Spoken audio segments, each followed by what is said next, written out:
علیکم افغانستان لمر ماښام له نجیبې سره تاسو دا خپرونه په ژوندۍ بڼه له لمر تلویزیون څخه ګورئ.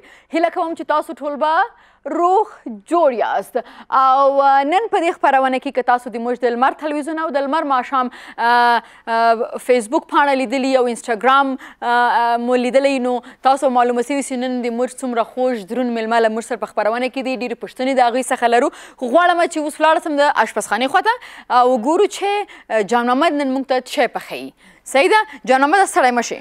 مننه خیر اوسئ. تاسو هم ستړي مه شئ. درنو دوستانو السلام علیکم. د خپرونه کې غواړم چې تور بانجانو قورمه پخه کړم. قورمه ښه. او دې کې چې څه لازماتو کې دي تاسو ګورئ چې پیاز اوږه رومي بانجان دا مې دلته ایښي دي ورسره تور بانجان دي چې ما ټوټې کړي مالګه مې پېژندلې ده تر څو چې دا یو ډول اوبه لري زهري اوبه لري چې هغه باید لاړې شي تریخې اوبه لري دا ځینې لاړې شي او ورسره رب دی ورسره تور مرچ دی ورسره زیره ده او مالګه ده او غوړي هم ورسره دي او څنګ کې یو خوندور چټني هم ورسره لرم. ما خپل ویښته ځان رانیولي هلته کیمره شارټ کټ شو خلک به چې نجیبه ځان سره نن په جنګ ده. ښه دا نو تاسو چې خپله خبره باید پوره کوي د همده څو روپو واغستو څونه خلکو ته کفایت کوي مهرباني وکوي. سمه ده دا د 3 کسانو دپاره زه غواړم پخه کړم او ټول 3,500 افغانۍ شوي دي. خلاص څنګه د 3 کسانو دپاره غواړم چې پاخه کړم تور بانجانو قورمه او 3,500 افغانۍ شوي دي ټول مواد. ښه صحیح نو څو روپۍ کیلو تور بانجان؟ تور بانجان خو دلته دوکانو کې چې کیلو اخلي کیلو په 20 افغانۍ 15 افغانۍ یا 10 افغانۍ ورکوي خو په اصل کې من بیا ارزانه دي چې سړی من واخلي. او ورسره ما رومیان ډولمه مرچ دا شیان ورسره راوړي دي چې دا لږ څه قیمته دي لږ څه ګران دي. دې سره نورو ټولو موادو سره 3,500 افغانۍ ارزښت کېږي. ډېر ښه ډېر ښه او زه دا فکر کوم چې تور بانجان آیرن هم لري ځکه لکه د سیب غوندې چې کله تاسو پرې کړو نو هغه ډېر زر تور شي دې معنا چې دا وینې ته هم فایده لري. تاسو کولی شئ چې دې نه استفاده وکړئ او څو وارې جان محمد د دې تور بانجان سبزي پخه کړې ده کله چې کله چې وننیم قورمه او زه یقین لرم چې ډېره به زیاته مزیداره په څنګ کې چې ورسره تیاروئ؟ څنګ کې چټني ورسره جوړوم. ښه هماغه چکني چې هغې کې بانجان هم اچوئ که نه بدون بانجان نه اچوم دې کې ګشنیز و نعناع تازه مرچک دی ورسره کرم هم دی. ښه تاسو خپل پخلی شروع کړئ او زه به لیدونکو ته دا وایم چې تاسو کولی شئ چې لمر ماښام ته په 8-5 باندې زنګ ووهئ له موږ سره خبرې وکړئ او خپل نظر شریک کړئ او کولی شئ په 8-5 باندې موږ ته ټیکسټ میسیج هم وکړئ او lmar.makham@lmar.tv باندې موږ ته ایمیلز هم رالیږلی شئ چې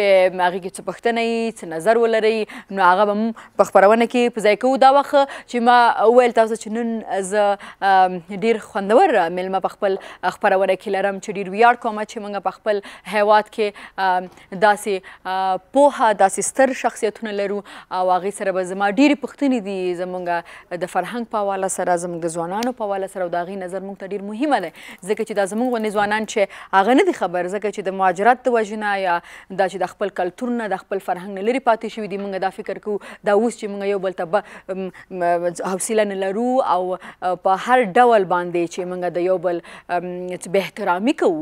صحیح ده یعنې موږ د خپلو خبرو په کولو باندې نه پوهېږو نو دا ولې دغه خلک دي چې دا زما چې کوم میلمه دي دوی نه باید پوښتنه وکړو او د دوی نظر زموږ لپاره ډېر مهمه دی او د دوی نه به موږ خبرېږو چې زموږ فرهنګ څه او دا څه رانه جوړ شوي دي. ولې راځئ دغه ویډیو کلیپ زموږ خپل میلمه وګورو او بیا به تاسو پوه شئ چې زموږ ستر میلمه څوک دی.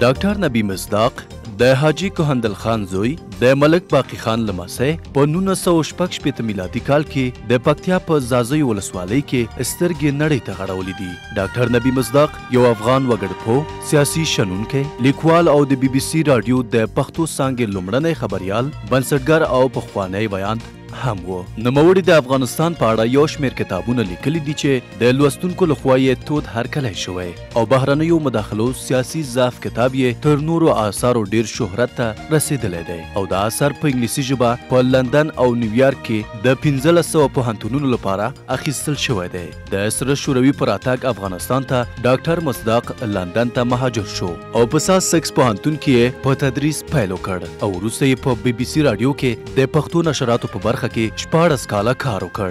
ډاکټر مصداق په 2001 کال کې له انګلستان په انلینګواژ پوهنیزو مرکزونو کې د پښتو ژبې د ښوونکي په توګه دنده ترسره کړه. ډاکټر مصداق واده کړی او ثمره یې هم 2 زامن دي، یوسف مصداق او عمر مصداق. عمر مصداق خپلې لوړې زده کړې د آکسفورد پوهنتون څخه پیل کړې او په تاریخ فلسفه کې ماستري ترلاسه کړه او یوسف مصداق خپلې لوړې زده کړې د فلم جوړونې او ډاکومنټري په برخه کې تر ماستري درجې پورې کړې دي او په زمن کې یو آرټست شاعر هم دی. ډاکټر مصداق اوس مهال د جمهور رئیس د مطبوعاتي سلاکار په صفت دنده ترسره کوي. ځانګړۍ په رسنیزو چارو کې د ولسمشر مشاور دی.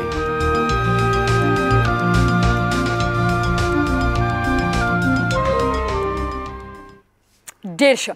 نو اوس تاسو ولیده چې زمونږ مصداق صاحب زمونږ میلمه دی او هغې نه ډېرې پوښتنې لرم دا چې د هغې غږ سره موږ ټول چې افغانستان کې څومره دا اوس خو تلویزیونونه راووت او موږ هغې سره بلد شو. په هغه وخت کې چې یوازې رادیو وه چې موږ به د دې نه خبرې چې په نړۍ کې څه کېږي نو یو غږ به موږ اورېده دا BBC لندن دی و. نو که تاسو د نوم سره یا د څېرې سره اشنا نه اوسېږئ نو دا خو زه نه منم چې تاسو دې غږ سره نه یې اشنا چې دا BBC لندن دی. تاسو کولی شئ چې خپلې پوښتنې موږ ته زموږ د لمر ماښام فیسبوک پاڼه باندې ولیکئ یا خپل نظر راولیږئ او دا چې زه به هغې سره ما تاسو ته ویلي چې په مختلفو موضوعاتو باندې خبرې کوم نو تاسو هم کولی شئ چې زنګ ووهئ، ټیکسټ میسج وکړئ، نظر له موږ سره شریک کړئ، ایمیل راولیږئ او دا وخت له موږ سره یو کوچنۍ غوندې دمه ده.